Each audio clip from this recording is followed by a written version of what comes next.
मला वाटतं संजय राऊतांनी मागच्या 2.5 ते 3 वर्षामध्ये जेवढी त्यांनी अग्रलेख लिहिलेले आहेत किंवा सामनामधनं मागच्या 5 वर्षामध्ये जेवढे अग्रलेख आलेले आहेत, विशेषतः काँग्रेससोबत हात मिळवणी केल्याच्या नंतर वंदनीय हिंदुत्व सम्राट शिवसेनाप्रमुख बाळासाहेब ठाकरे ज्यावेळेला हयात होते त्यावेळेचे अग्रलेख आणि आजचे अग्रलेख ह्यामध्ये जमीन आसमानाचा फरक आहे. सामना जे विचार शिवसैनिकांमध्ये पेरण्याकरता वंदनीय बाळासाहेबांनी चालू केला होता, ज्या अग्रलेखांच्या मार्फत शिवसैनिकांना आणि महाराष्ट्रामधल्या तमाम नागरिकांना मार्गदर्शन मिळत होतं, एक हिंदुत्वाचा विचार मिळत होता, तिकडे काँग्रेसची भाषा सुरू झाल्याच्या नंतर अशा अग्रलेखांना आम्ही अजिबात महत्त्व देत नाही. आणि मला वाटतं आता शिवसैनिकांनी, बहुतांश शिवसैनिकांनी आता अग्रलेख सामना पेपर हा वाचायला देखील आता बंद केलेला आहे. आणि म्हणून अशा अग्रलेखांना आम्ही काही जास्त महत्त्व देत नाही. महायुती आमची अतिशय मजबूत आहे. सन्माननीय शिंदेसाहेब स्वतः दिल्लीला देखील महायुतीच्या प्रचाराकरता देखील गेलेले आहेत. श्रीकांतजी असतील ते देखील स्वतः दिल्लीला गेलेले आहेत. आणि म्हणून ज्या उद्धवजींना महाराष्ट्राच्या जनतेने समाधी घ्यायला लावली, अशा उद्धवजींच्या नेत्यांनी सन्माननीय शिंदेसाहेबांवरती बोलू नये. 80 जागा लढून देखील आम्ही 60 आमदार शिवसेनेचे निवडून आलेत. आणि म्हणून मला वाटतं अशा अग्रलेखांना आम्ही महत्त्व देत नाही. आता पालकमंत्री पदाचा तिढा अद्याप काही 2 मतं जिल्ह्यांचा काही सुटलेला नाही, काय साधारणतः शक्यता आहे लवकरात लवकर? नाही, मला वाटतं हा प्रश्न लवकरच सुटेल. माननीय मुख्यमंत्री महोदय आणि सन्माननीय एकनाथ शिंदे साहेब आणि अजितदादा तिघांचीही या बाबतीमध्ये मला वाटतं चर्चा देखील झालेली आहे.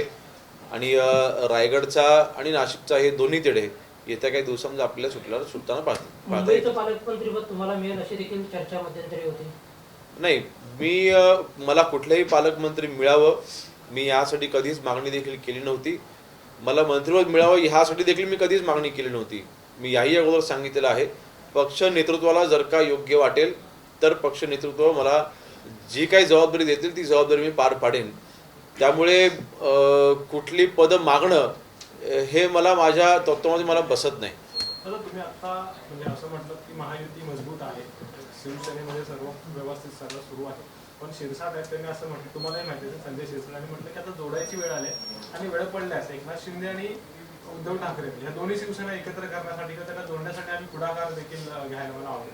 नाही, मला वाटतं संजय शिरसाटजींचं ह्यांचं या बाबतीमधलं हे त्यांचं वैयक्तिक मत असेल.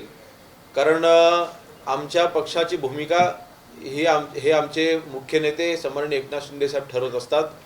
आणि सन्माननीय एकनाथ शिंदे साहेबांनी जो उठाव केला त्या उठावाच्या वेळेला आम्ही सगळे अधिकार, पक्षाचे निर्णयाचे सगळे अधिकार आम्ही फक्त आणि फक्त एकनाथ शिंदे साहेबांनाच दिलेले आहेत, ते दुसऱ्या कोणालाही नाहीत.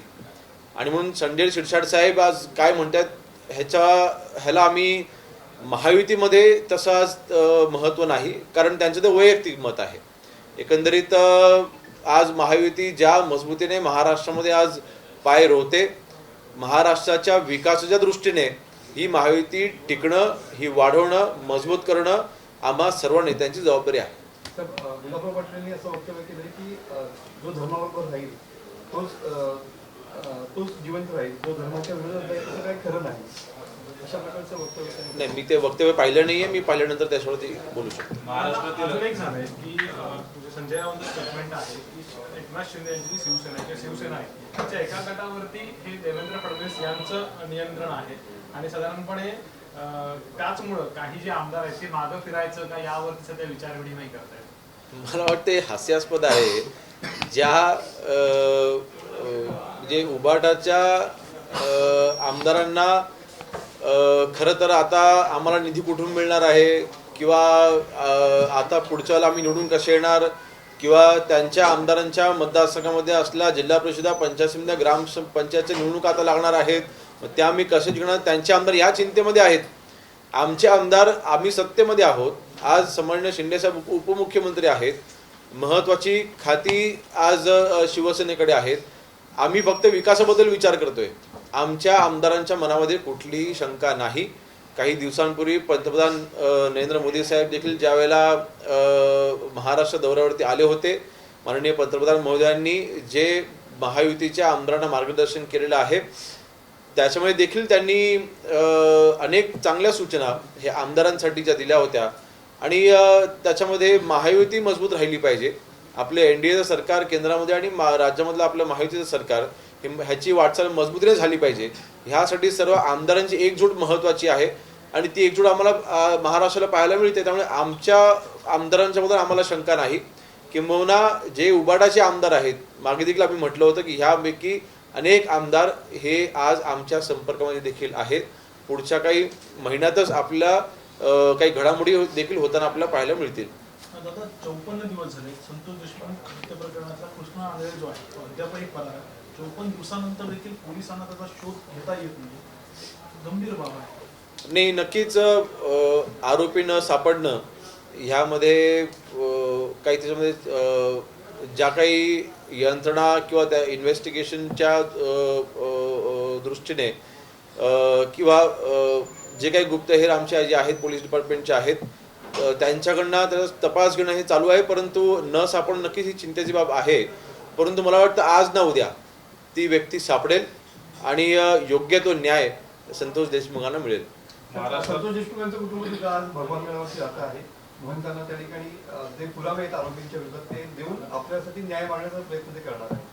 नाही, तो त्यांचा वैयक्तिक प्रश्न आहे. साहेब, अन्न औषध प्रशासनाकडे आपण अनेक जागा निघत आहेत, अन्न औषध प्रशासनाकडे गाडी नाही आणि ज्या सुट्टी आहेत त्या कशा भरून काढणार? काही दिवसांपूर्वीच ज्या वेळेला आम्ही आमच्या विभागाचा आढावा घेतला, आमचे मंत्री महोदय झिरवळ साहेबांनी देखील या बाबतीमध्ये आम्ही जेव्हा एकत्र आढावा घेतल्याच्या नंतर सन्माननीय वित्तमंत्री अजितदादांकडे आमची बैठक देखील झाली आणि या बैठकीमध्ये खास करून अगदी 3 महिन्याच्या बाळापासून ते 80 वर्षाच्या वयोवृद्धापर्यंत हे खातं संबंधित आहे.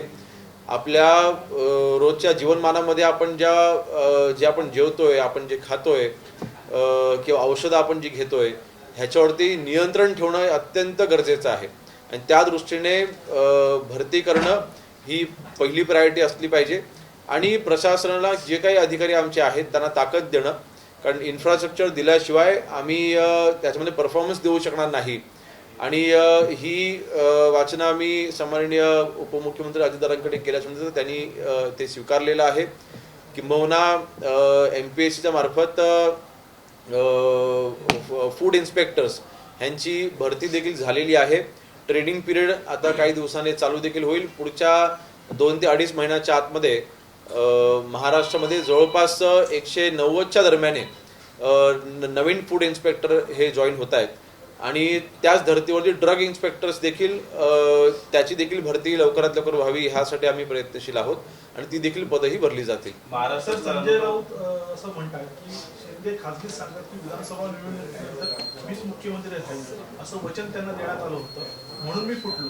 मात्र निवडणुकीनंतर त्यांना खड्यासारखं बाजूला करण्यात आलं असं संजय राऊतांचं म्हणणं. बघा, शिंदे साहेबांनी हा उठाव करत असताना कधीच मुख्यमंत्री पदाचा विचार केला नाही. मुख्यमंत्री पदासाठी हापापलेले शिंदे साहेब नाहीत. या उलट बाळासाहेबांचे विचार सोडून, शिवसेनेचे मूळ विचार सोडून काँग्रेस पक्षासोबत हात मिळवणी उद्धवजींनी फक्त मुख्यमंत्री होण्यासाठीच केली होती. त्यांना पक्षाची काही देणं घेणं नव्हतं, त्यांना विचारांची काही देणं घेणं नव्हतं. त्यांना शिवसैनिकांच्या मनामध्ये काय हे विचारणं देखील त्यांच्या मनामध्ये कधी आलं नाही आणि म्हणून अशा संजय राऊतांनी उद्धवजींबद्दल त्यांनी बोलावं की त्यांनी मुख्यमंत्रीपद त्यावेळेला का स्वीकारलं होतं, त्यांनी महाविकास आघाडी का निर्माण केली होती उद्धवजींनी, हा पुढाकार उद्धवजींनी का घेतला होता, असा प्रश्न मला वाटतं संजय राऊत साहेबांनी जर का कधी उद्धवजींना विचारला तर नक्कीच त्यांना त्यांच्या मनासारखं उत्तर मिळेल. तर या अनुषंगाने भाजप शब्द पाळत नाही, त्यामुळे शिवसेनेतल्या काही मंत्र्यांचे आमदारांचे फोन दिल्लीवरून टॅब होतात असं देखील काही म्हणतात. तुम्ही दोन अर्थमंत्री आहात. नाही, बघा, आता ही काही संजय राऊतांना आकाशवाणी झाली की मला माहिती नाही. फक्त महायुतीमध्ये मिठाचा खडा टाकण्याचा प्रयत्न करायचा आणि आमच्यामधलं जे पोषक वातावरण आहे ते गढूळ करायचा प्रयत्न करायचा, या अशा पोरखेळपणाला आम्ही काही जास्त महत्त्व देत नाही.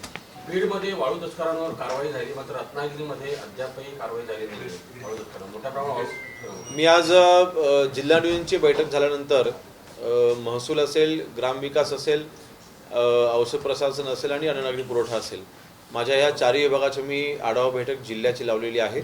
त्याच्यामध्ये ज्या योग्य सूचना द्यायच्यात ते मी देणार आहे. साहेब, चिरा इंडस्ट्री सुद्धा आहे, मात्र अवैध चिरा वाहतूक आणि ओव्हरलोड चिऱ्याची वाहतूक या संदर्भात आपण काय माहिती आणि आढावा घेणार? नाही, मी आढावा एकंदरीत महसूल विभागाचाच घेणार आहे. परंतु चिरेखाणींच्या बाबतीत मी एकंदरीत नक्की सांगेन की चिरेखाण म्हटल्यानंतर ह्याच्यामध्ये आपले अतिशय लहान स्वरूपातले आपले व्यावसायिक ह्याच्यामध्ये गुंतलेले आहेत आणि चिरा व्यवसाय हा फक्त कोकणामध्ये होतोय आणि चिऱ्याचा वापर बांधकामाकरता हा घरकुलांसाठी देखील होतोय, इथल्या जी काही बांधकामं आहेत त्याकरता देखील होतोय.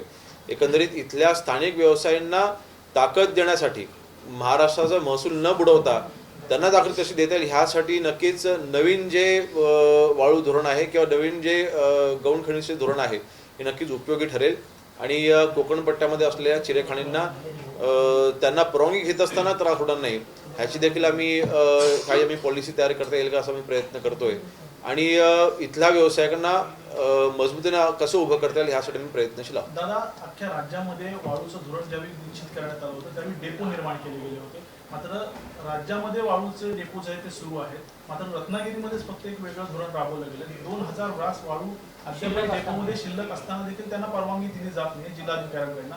नेमकं काय नाही, मोठ्या प्रमाणात बांधकाम देखील रखडले. जे आता निर्णय असा आहे, मागच्या पॉलिसीमुळे आता जी एक्झिस्टिंग पॉलिसी आहे त्याच्यामुळे जे डेपो तयार केले गेले होते ते मागच्या पॉलिसीनुसार त्यांनी त्याचा लिलाव करणे आहे. नवीन पॉलिसी येईपर्यंत जुनी पॉलिसी तर चालूच आहे, त्यामुळे थांबवण्याचा कुठला संबंध नाही.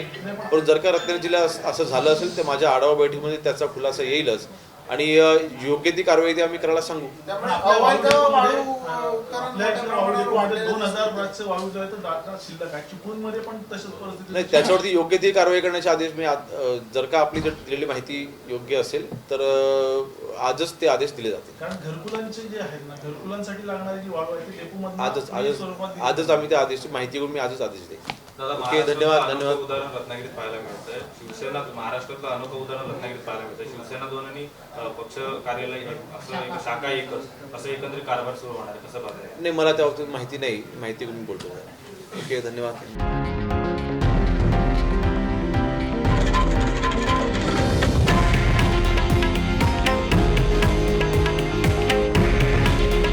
हे आहे देशातील नंबर 1 न्यूज नेटवर्क आणि आपण पाहत आहात TV9 मराठी. काळजी तुमची, हित महाराष्ट्राचं.